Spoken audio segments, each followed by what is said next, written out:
বিসমিল্লাহির রহমানির রহিম। সেবারওয়ালা ফাউন্ডেশন কর্তৃক আয়োজিত আজকের এই বিনামূল্যে ব্লাড নির্ণয় কর্মসূচি।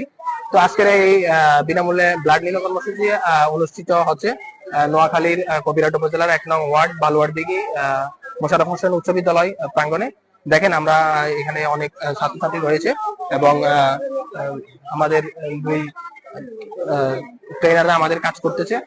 আমাদের আজকের ট্রেনার হিসেবে কাজ করছেন রিয়াজ মামুন সুবর্ণাক্ষর থেকে আগত, এবং আমাদের এখানে আছে মহিলা স্বেচ্ছাসেবী এবং শিক্ষক মন্ডলী, এবং আমাদের আরো একজন ট্রেনার রয়েছে ডাক্তার আবু তাইব বকরি, সহযোগী হিসাবে আছে রিহান, সাধারণ সম্পাদক ছাত্রসাথী ইউনিট, আর ক্যামেরাম্যান হিসেবে সহযোগী করতেছেন দানশালিক ইউনিটের সভাপতি মাইনুদ্দিন রবিন, এবং আমাদের সামনে আছে বিভিন্ন ছাত্রছাত্রী ভাইরা, এবং আজকের অনুষ্ঠানে শারীরিকভাবে সহযোগিতা করতেছেন সাংগঠনিক সম্পাদক ফখরুল ইসলাম শামীম সহ।